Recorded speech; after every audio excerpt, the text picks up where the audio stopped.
एक शहर में प्रतिवर्ष माता पिता अपने पुत्र को गर्मी की छुट्टियों में उसके दादा दादी के घर ले जाते। 10 से 20 दिन सब वहीं रहते और फिर लौट आते। ऐसा प्रति वर्ष चलता रहा। बालक थोड़ा बड़ा हो गया। एक दिन उसने अपने माता पिता से कहा कि अब मैं अकेला भी दादी के घर जा सकता हूँ, तो आप मुझे अकेले को दादी के घर जाने दो। माता पिता पहले तो राजी नहीं हुए, किंतु बालक ने जब जोर दिया तो उसको सारी सावधानी समझाते हुए अनुमति दे दी। जाने का दिन आया। पिता बालक को छोड़ने स्टेशन गए।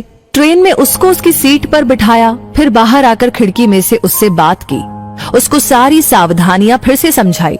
बालक ने कहा कि मुझे सब याद है, आप चिंता मत करो। ट्रेन को सिग्नल मिला, विसिल लगी, तब पिता ने एक लिफाफा पुत्र को दिया और कहा कि बेटा, अगर रास्ते में तुझे डर लगे तो ये लिफाफा खोलकर इसमें जो लिखा है उसको पढ़ना।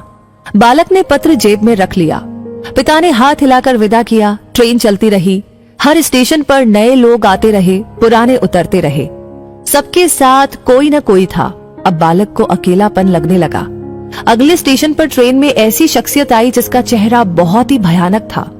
बालक पहली बार बिना माता पिता के, बिना किसी सहयोगी के यात्रा कर रहा था।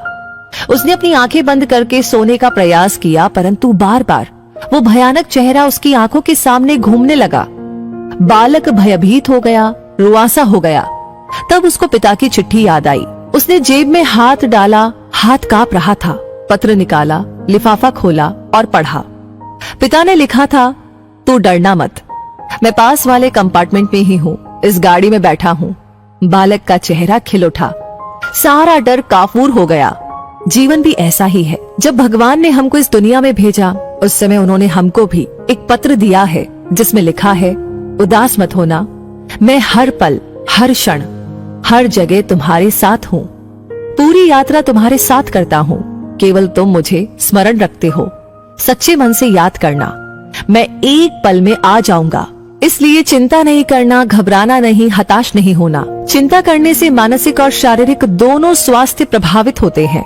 परमात्मा पर, प्रभु पर, अपने इष्ट पर हर क्षण विश्वास रखे। वो हमेशा हमारे साथ है, हमारी पूरी यात्रा के दौरान, अंतिम सांस तक। बस इसी एक एहसास को ही कायम रखने का प्रयास करते रहना है। सब कुछ उस परमात्मा पर छोड़ दे जिसकी मर्जी के बिना एक पत्ता भी नहीं हिल सकता। तो दोस्तों, ये कहानी आपको कैसी लगी? अपनी राय हमें जरूर शेयर कीजिए कमेंट सेक्शन में लिख करके। लाइक आपने ऑलरेडी कर दिया है तो फिर अगला काम है जो बहुत इंपॉर्टेंट है, और वो है कि इस वीडियो को ज्यादा से ज्यादा लोगों के साथ शेयर करना, क्योंकि इस वीडियो की जरूरत है बहुत सारे लोगों को जो इस टाइम परेशान है, चिंता में है, जिन्हें लग रहा है कि दुनिया खत्म हो गई है। लेकिन अब आपको पता है कि ऐसा नहीं है। ईश्वर हमारे साथ है, हमारे अंदर है। हमें स्मरण करना है क्योंकि वो हमेशा हमारे साथ है।